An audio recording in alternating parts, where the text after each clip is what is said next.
Hello, this is Dr. Samadani again, talking about the sheep brain dissection, showing you the mid-sagittal section of the sheep brain. So here we have the right hemisphere of the sheep brain that we just dissected. And on the cerebrum, which is right here, the cerebral cortex, we see gyri and sulci. So the gyri are the convolutions or bumps on the brain, and the sulci are the depressions or the grooves where the blood vessels are located. So all these dark spots you see, dark lines that you see, are actually blood vessels beneath the pia mater, which is going to hold the blood vessels right underneath the pia mater. Okay, so now we turn our attention to the different lobes of the brain. And here we have the frontal lobe, and then the parietal lobe here, and the occipital lobe is in the back, or the hindbrain. We have the temporal lobe here on the side, and also inferior. And on the mid-sagittal section, we also see the olfactory bulb with the olfactory tract going to the side here, going to the side. And on the medial section of the brain, we are going to see certain structures that I'll point out to you. We see the gray matter and the white matter of the cerebrum. Right, so the gray matter is on the outside, the white matter is on the inside. We also see here, let me just show you the other half, the left hemisphere. Here we see the corpus callosum, right, which is the band of fibers that connects the left and right hemispheres together. And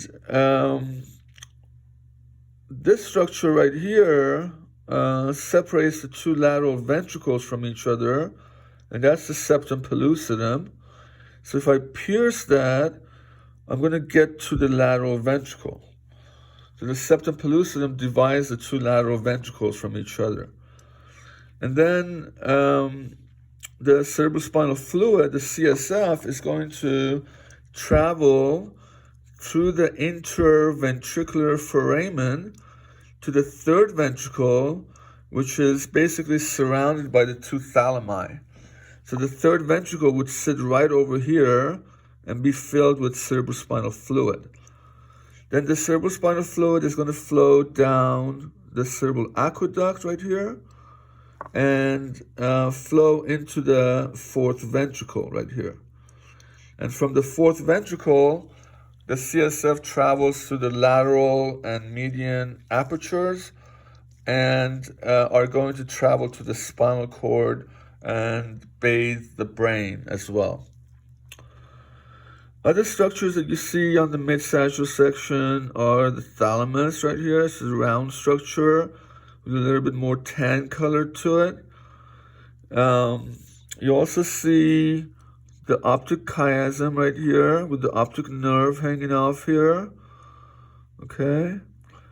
We also see the hypothalamus, which is located right here. And it's connected to the pituitary gland via the infundibulum, which is the stalk of the hypothalamus. Now, within the brainstem, which is all of the structures here, we see the midbrain, right? This is the midbrain, which includes the superior and inferior colliculi. The superior colliculi are involved in visual tracking, and the inferior colliculi are involved in audio tracking. So this is the midbrain right here, right? And then this right here would be the bulge of the brainstem, which signifies the pons, right? This is the pons right here. And then this is the medulla oblongata. And then this is the beginning of the spinal cord right in here. So the other structures I want to talk to you about, I'll show you on this right hemisphere because it has the pineal gland very prominent here. So this is the pineal gland that's involved in the circadian rhythm, produces melatonin and serotonin, and it's located right underneath the splenium or tail of the corpus callosum right here. So these are all of the structures that you are going to be responsible for on the sheep brain.